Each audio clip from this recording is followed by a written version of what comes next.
See me. It's quite interesting. This is the first time I have managed to link to a LinkedIn event, which is, I think, quite a new system. So I hope that you, I hope that you are with me today. Okay, so I'm going to trot on because 7 minutes. Okay, it looks like I'm there. 7 minutes, it goes very quickly. Today I'm going to talk about improving your listening skills. And this is something actually that many of my students have mentioned to me recently over the last few days. So I thought I would just go over it in a little bit of detail for you today, because if one student is struggling with something or would like some help with something, then that makes sense that other people feel the same way. So first of all, there are some steps that you can take, but first of all, practice is the key. And this, I always say, is the key, but it is. It's one of the most important things to do is practice and be consistent with your practicing.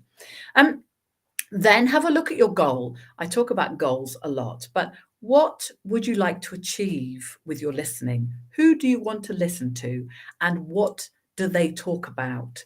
If you want to simply enjoy watching dramas on television or comedies on television, then absolutely that's one goal. And if that's your main goal, then go and watch television in English. Um, if you're improving your listening skills, there are two ways of thinking. Either use subtitles. That's a really good way of practicing your listening skills in a way that if you're getting used to listening to people talking, then that's a really good way because you can tune in. But if you actually want to enjoy and grow your vocabulary and learn some phrases, then using the subtitles is a really useful technique. In fact, I'm going to do the next video, I think I will do about whether subtitles is good or bad, because there is arguments both ways. Try and immerse yourself in English and listen to it practically.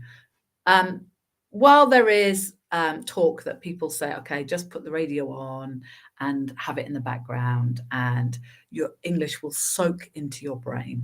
I tend to feel that that's not so effective.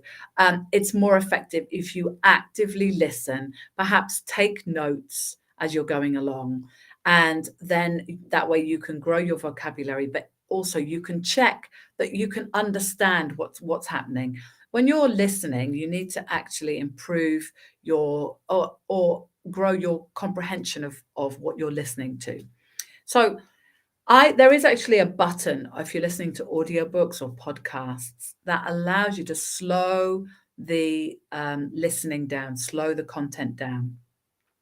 And if you're finding that the native speaker is speaking very, very quickly, you might find this a really useful technique that you can slow it down and listen to it part by part, section by section, slowly so do it bit by bit. So you absolutely understand every bit. So you can do it in paragraph by paragraph, sentence by sentence, or you can even do 5 minutes by 5 minutes.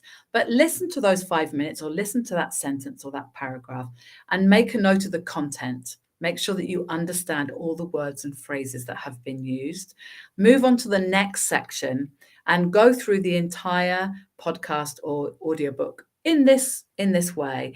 And what it's then really useful to do and to reinforce, you're doing a great job, is to then go back and listen to it again and find out how much easier it is for you to listen to it the second time.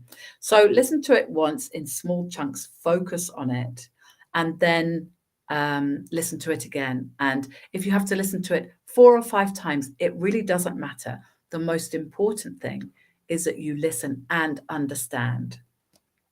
Now, I'm going to talk specifically for those of you that want to be able to understand a particular manager or a particular colleague who speaks English with a particular accent. It could be an English accent, an American accent. It could be an accent, an Indian accent, a Sri Lankan accent, any accent at all.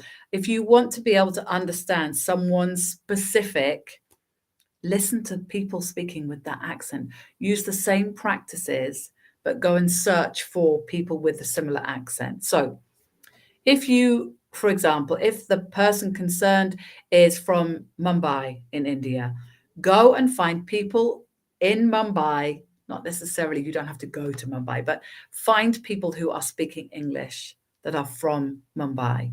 So you can find TED Talks, you can find anywhere really. Go and look for people speaking English with that particular accent.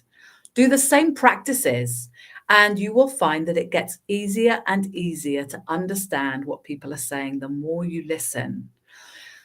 I have a discussion group every week, and it's on a Saturday morning. Please feel free to come along. It's 11 o'clock Central European time, and I have people from all over the world, and I find it easier. There are certain people that come along in more infrequently, actually, and I find it quite difficult to understand sometimes what they're saying. But if they come very regularly, I tune in to what they're saying, and it's much, much easier. And this is me as a native speaker. So if you are a non-native speaker, I know how difficult it can be to understand certain accents. So I would absolutely recommend that you find somebody that speaks with that accent and listen to them.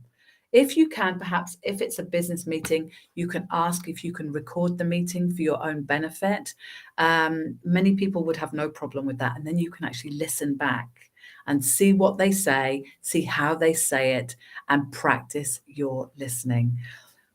I've said it so many times, consistency and practice are the only two things you need to concern yourself with when it comes to English. If you constantly listen and constantly speak and read and write, your English will improve. Consistency is the key. Like, it's compounding of language knowledge. For those of you that are in finance and talk about compounding a lot. So focus on listening, do it slower, focus on making sure you understand. Comprehension, there's no point in listening if you can't understand what people are saying, because in a business meeting you will be completely lost if you feel that you don't understand what they're saying. So practice makes perfect. If I can help you in any way, please just feel free to drop me a note. If you're not connected to me, connect with me for more. Also, if I'm on YouTube, then please subscribe, because all these 7-minute tips are sent onto YouTube as well. So if you want to go back and listen to the previous 7-minute tips, please feel free and go onto the live section of YouTube. I have to go. It's 8 minutes and I promised you 7. So I hope you have a great day. Happy Wednesday. Happy hump day once again. And I'll see you again soon. Take care.